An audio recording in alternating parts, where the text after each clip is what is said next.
He's got the better beard, so I'll he can play be the piano. he can be fairly cool. Awesome. So could you guys tell us a little bit about why you decided to take this course and what journey mapping means? Well, I started looking at journey mapping, I don't know, a little while ago, and you're kind of limited to what you would find on the internet as far as, you know, what is journey mapping, how do you do it. And I figured taking a course would just be the smart thing to do, so you can actually, you know, be there for 2 days, intense learning, you know, with other people that do it for a living, and it was way more hands-on. So I think that was kind of why I set out looking for it, was just so I could learn more about it. I was really limited to Carrie's articles. She was the one that I've been following the most. So for me, it just made sense to go to her course and learn even more about it. Yeah. What's her full name? Carrie Bodine. Carrie Bodine. Yep. Awesome. I made a quick search and she's pretty well known for doing this. Yeah, she's like one of the top people in CX, I would say. She used to work for Forrester Research. Oh, wow. And that's kind of her background, is doing research and design too, I think she said. Yeah, way back she was a web designer. Oh, She's yeah. wow. Oh, that's a Yeah. cool Like background. late 90s, early 2000s. And then she went into doing research and business and all that. So I think she started seeing the impact of what CX could bring to an organization, and kind of veered off the research career into CX full time. Oh, that's quite a career path. Yeah, for sure. What about you? What? I just went for the free trip. You want me to hang out with JD? Yeah. Yeah, we figure we don't know each other very well, so No, we didn't. So what better way to, Yeah. to create a bond? Sit on a plane side by side on Yeah, those exactly. tiny seats. Or sit in airports for 8 hours Yeah. straight. Oh yeah, you missed a flight or something. Yes, yeah, we missed a flight. Flights got delayed. We cried. We slept a lot. You don't look like the type that cried too much. No, we didn't cry. But it's far away, so that was Yeah. an eye opener for me. How long was the course? How many days? It was 2 days. 2 days. So first day we learned about, because there's 5 steps in a journey map. So we learned the first, or I guess 4 of the steps the first day, and one of the steps is all we learned about the second day, which is the invalidation part, which is where you basically conduct a user study kind of. Yeah, you basically just go to or get your clients with you, and you just have a invalidation session where you say, okay, what does this process look like for you? Because we think it looks like this. You know, are we wrong? And you'd be like, oftentimes they're surprised that, you know, okay, no, we actually do it this way, or this is what it's like for us, or this is a pain point, or we actually don't mind this part as much as you guys would think. So we spent a whole day on just the invalidation part of it. That was the worst part. The second day was the worst part? Mhm. It was Because you were trying intense. to put the Dovico processes into that, or? It was just intense. We were learning how to facilitate a group of customers That's the word I was and looking take for. them through the journey mapping process. So, Oh, so it's like, not they just- were teaching us how to deal with our customers. And how to teach them on how to go through a journey map or create a journey map. Yeah. Oh. So the second day was mostly about how to facilitate your clients and how to get them to create a journey map or their journey map from their perspective. Okay. So what is a journey map? What does that mean to someone who's never heard about it before? A journey map is basically what a process looks like to a client. So what is signing up to a software look like? What does renewing your licenses look like? What does contacting support look like? Every step of the way. So rather than just looking at one point, you're looking at the whole picture. So you're kind of painting, okay, from step 1 through 10, what did the client actually go through and what did they do? So that's what a journey map is. You're basically just mapping out the entire process that they had to go through to achieve something. Yeah, that's awesome. Yeah. That's something that I think we've started here a little bit. We're starting to get into that a little bit more. Yeah, I think awareness is key. So I think it's been talked about some, and it's in the back of everyone's mind. So yeah, I think it's we're using it, and it is helping us. I think it can help us for sure. Yeah, definitely. Is there a takeaway that you feel Dovico can take advantage of?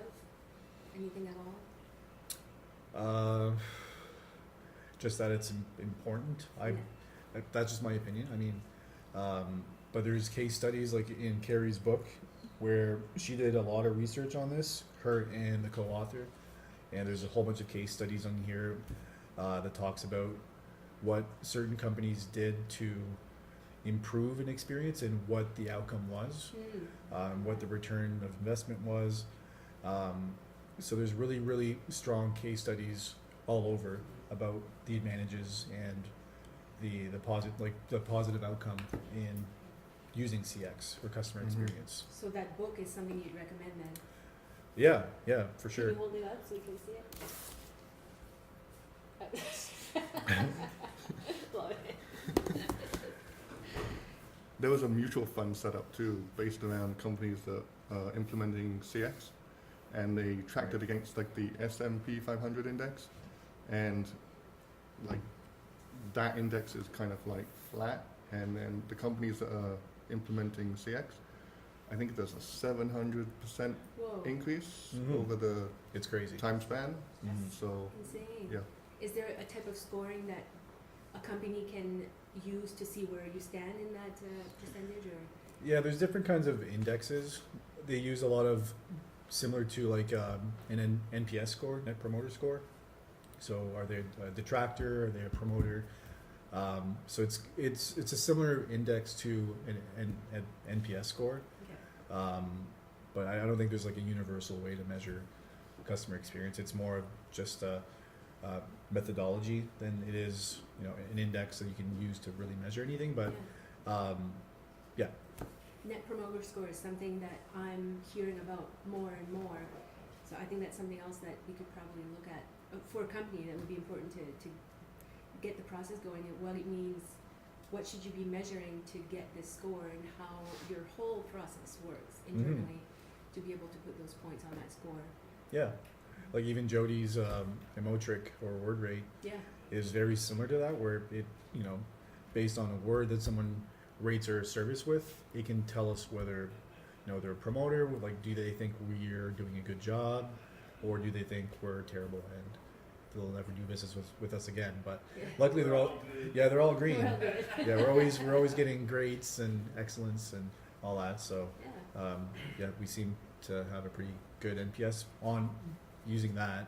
But yeah, it can be used across not only in support but in the different silos too. Oh, absolutely.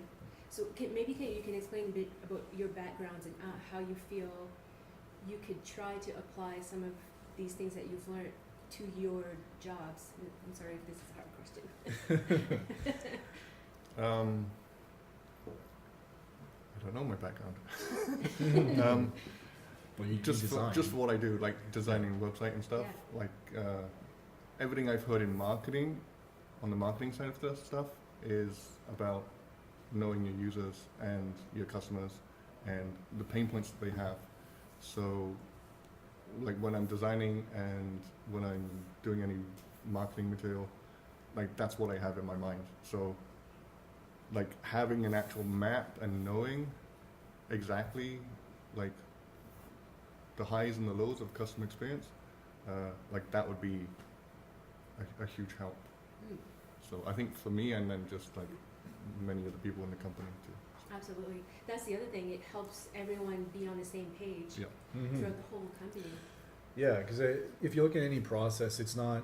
It goes across different departments or silos in a company. It's not. Most things that a customer has to go through involves more than one department. I don't like using that word, but so yeah, when you look at the whole journey, it's not just they're not just dealing with one person. There's implications from IT and R&D and everything that the customer touches. So it's not, even though they're talking to sales or support, they're not just it's not support that's in charge of what that customer is experiencing. There's other people involved in other processes that are kind of under the iceberg that the customer just doesn't see. So it really is like it's something that the whole company has to live and breathe, really. Absolutely. Yeah. And since you guys have come back, we have started that process a little bit more. We had some stuff in place, but we do need to get better at certain areas. So yeah, you bring up a good point. It's everyone, every department, and like you said, it's not the best word, but it's everyone has to work together towards that same goal. Yeah, it just comes down to putting yourself in the customer's shoes. So when you call a company or you need to get a hold of a provider for something,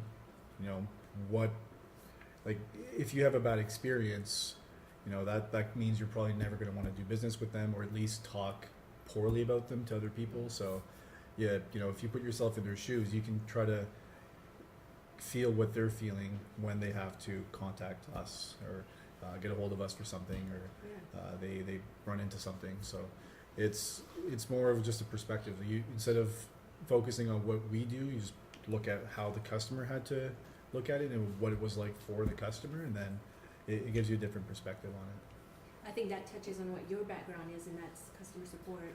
Yeah. I think empathy is a big thing in customer experience, because you're basically hearing the customer in support. I'm actually talking to them and seeing the problem that they're running into sometimes. So it was easy for me to put myself in their shoes. Yeah. That brings me to Intercom.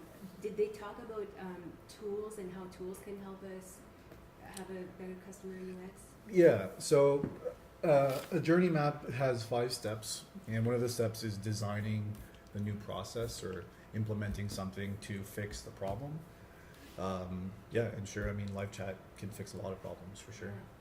Yeah, I feel that lately, we've just opened that up recently, and we're having live conversations with them. It's almost replacing the telephone a little bit. So it's a different way of talking directly to a customer, and they can share screenshots and things like that. So do you feel that that's improving the customer experience? I'd say so. At least it gives us a different avenue for them to reach us, rather than just having to email us and wait for a reply. They can actually talk to someone in real time. Like we were dealing with someone yesterday, a lead that was having some security issues, and we were able to talk to him in real time and go back and forth on it and get it fixed for him. So that's the way he chose to contact us. And I think if we look at the age group of the people that visit our website, that's a good point. It points towards more, I think, 25 to 44 was our biggest, was 63% of our traffic to our website. Those people tend to be on their phones all the time, or chatting, or being on Facebook. So they, maybe they don't want to pick up the phone and contact someone. Maybe they don't want to wait for an email. So I think offering chat was, it opened up a lot of doors for us. I think it's improving visibility too throughout Dovico. Because I'm not actively on there, but I get a notification and I go through and I follow the chat. Yesterday, I was following that chat that JD was having with the client. I always feel like there's 8 people watching me. Oh, can you tell when people are watching? No, but okay. I know people are watching. Yeah, we are. So there's that pressure. You're just don't screw up, don't screw up, don't screw up. But it's interesting to see what the customers coming to us and using our product are going through, and to get that first-hand insight into that live chat experience. You That's might happening. be able to change the website to help answer those questions that maybe there's a repeating question over and over. Yeah, exactly. You can maybe address it in another way. Oh, that's cool. So how many minutes left? We have 7 minutes left. 7 minutes left? So did you get to visit San Francisco a little bit, or? Yeah, we kind of stayed in the same area we were in. We were the northern part. I don't know what to call it. I think it's the Bay Area. No, the Bay Area is the all Marina. Yeah, the Marina Corridor district. Yeah. Okay. Did you try food? Yeah, Yes. yeah, we had some really good hamburgers. Yeah, and noodles. Really Noodles. good noodles. Okay. No Mardi Gras happening? No. No, it wasn't crazy, but it was a pretty lively quarter. Like I think we were like in one of the food districts. Okay. So that was kind of neat. There's restaurants all over Mhm. the place, so we had plenty of options, but kept it pretty simple. Noodle bowl and hamburgers. Yeah. That was about it. Well, it was an intense 2 days from what I heard. Like you didn't have many breaks and things to No, you were dead after, like at 4:30. I was just pooped. Yeah, it was. Plus with jet lag and everything Oh, else, yeah. we got there and the night before at 6 p.m. local time, which would have been 4 p.m. here. That's when we arrived there. And we got to our hotel at like 7. Yeah. That's crazy. Yeah, so jet lag was brutal, but Yeah, the next morning was not fun. they had unlimited coffee, which was really fun. Oh. So I just bonus. didn't drink any water, just coffee, pretty much. Sure. Would you recommend this course? And if so, who do you think should attend? I think it's for anybody. Question? Yeah, so anybody, I would recommend the course, and I think it's really for anybody. I think understanding how putting yourself in the customer's shoes is universal. I mean, it's not just for one type, one job or one silo or department. So I would absolutely say it's for anybody that really Mhm. wants to improve on their experience, or if you think that there's something that needs to be improved, then it's great. I mean that's a poor way to put it, I guess, but it's just a good way to visualize some of the possible bad experiences that you're not aware of that your customers are dealing with every day. So that's applicable to just about any job. It's not an easy skill to learn either. We had to do that invalidation portion on the second day, and they split us up into groups, and then we went through like an airline scenario because everybody had traveled to get to the conference. So they took us to an airline scenario, and we had to switch roles, and one person had to be asking questions of the customer, and like it wasn't easy for me anyways, but the just being able to do that and ask the questions and not feel responsible for their answers was like huge. So like having our customers come into here and then ask them questions and then not try and react to their answers would be like that's a huge deal, to try and be diplomatic and then not like either react in a negative way or Right. not try and be like, oh shit, like we need to fix that for you, because that's not the point of the exercise. But like it's just really to just understand the customer and their point of view and what they're going through, and not necessarily to try and fix anything at that point. So like that was a huge learning experience for us, I think. Big time. Yeah, the facilitation part, I can see why that was a whole day. It was really intense. And they kept it really interesting in that they would have random breaks. Yeah. Like they would just be, okay, break time. And they would all be different lengths. Yeah. So it'd be like, okay, this is a 7-minute break this time. Okay, this time's 6 minute. This one's 13 minutes. So you never weird. got used to, okay, there's a break at 10, there's a break at 2. Mhm. It was always like keeping you on your toes. So I think they did a really good job in the format of it. And I think it was cool that they split it up. I don't mind that they split it up and put the invalidation part, like in its day of its own. Because you that's the second step in the 5 steps. So you left there with that in the back of your head, not like the last 3, 4, 5 steps. So for me, it was hard to remember the whole journey map, because we only learned about the second step the second day. So that's something that I gave them feedback on in their survey after. Yeah. They sent out a survey afterwards too, and before, asking like different questions and food allergies and stuff too. So it was really well prepared and really well done. What would be the 5 steps? Can you just list them out? So it's hypothesize, which is you do your own journey mapping at your company. So what do you think is a bad experience? What's a good experience? You lay it out. Then it's invalidate, so that's with your clients. So you get your clients to draw the journey map for that same process. They call it invalidation, not validation, because they're basically invalidating what you thought the actual process looked like. And then it's create, so you just basically create a new map. Then you analyze, you look at what the why certain processes are a certain way, so you keep asking why like 5 times, root cause analysis basically. And then the last step is design, so you reiterate a new journey map of what the process is going to be going forward. The analyze stage was my favorite because Yeah. like they have this line of visibility, and I think they drew it out like a iceberg. Like the customer journey is the top of the iceberg, but then the reasons why the customer is going through all of that stuff is all the crap under the line of visibility. So like that's processes in-house, politics, in-office politics, like tools, just all the crazy reasons that a company has for doing what they do and how it affects the customer at the top. So it really does get down to the nitty-gritty of your organization and processes that you can change to improve what the customer's going through. I feel that you guys need to do a podcast. we should do a customer experience like podcast channel. Yeah, sure. Will there be beer involved?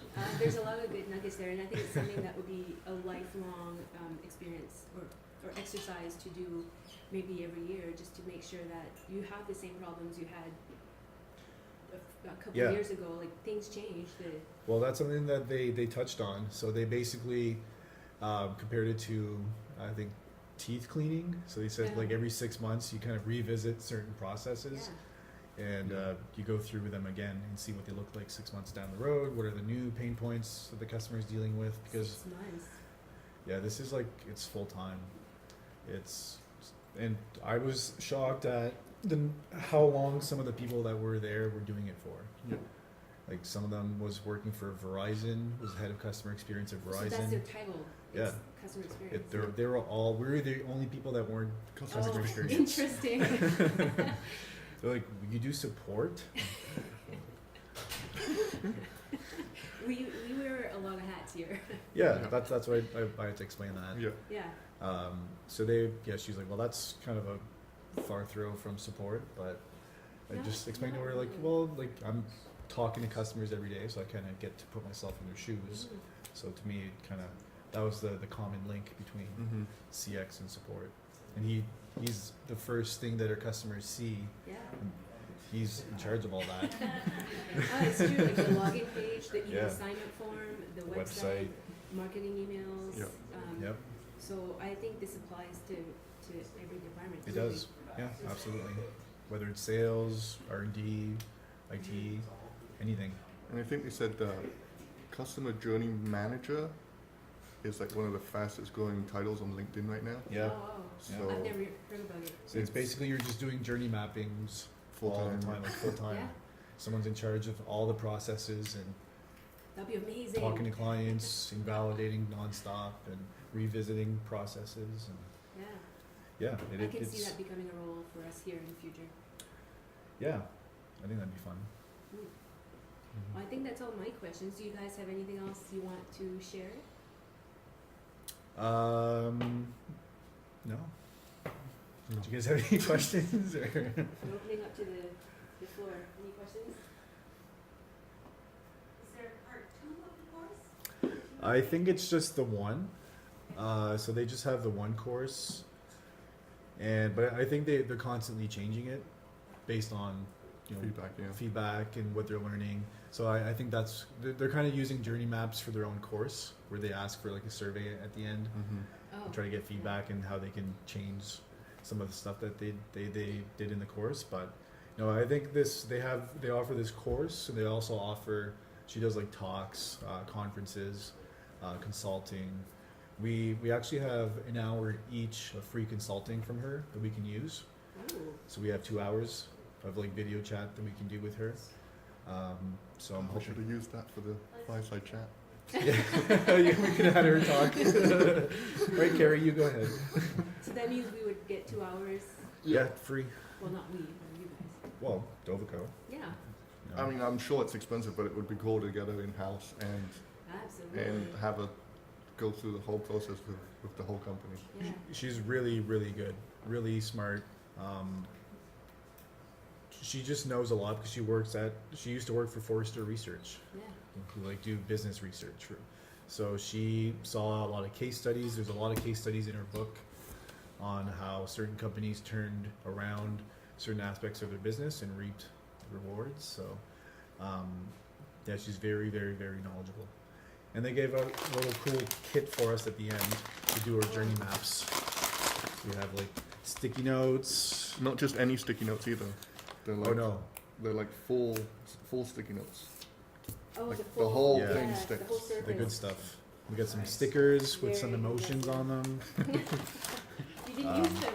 Not yet. Green and red dots for good or bad on the journey mapping. So Yeah. whatever's a customer would think is good, they would have to put a green dot Oh, yeah, next yeah. to it. If they think it's bad, they put a red dot. So they give us all that. And just some fidgety things for us introverts that don't like talking in public. I know you're loving doing this fireside chat. You guys are doing so good though. I don't know. We learned a lot for sure. Good. So thank you for your time. We're gonna wrap it up, and thank you so much. I learned a lot. It's not something that I'm as familiar with. I know what customer experience is, but to get such a deeper insight, and I think it's something that we're gonna see more of in the next 5 years for Dovico. I think we're gonna improve that net promoter score and try to get up there a little bit more. Yeah. Yeah, that'd be fun. That would be good, yeah. Well, thank you very much, and hopefully we'll do another fireside chat with you guys in the future. Hopefully not. Just kidding. It was All fun. right, high five. Thank you, Estelle.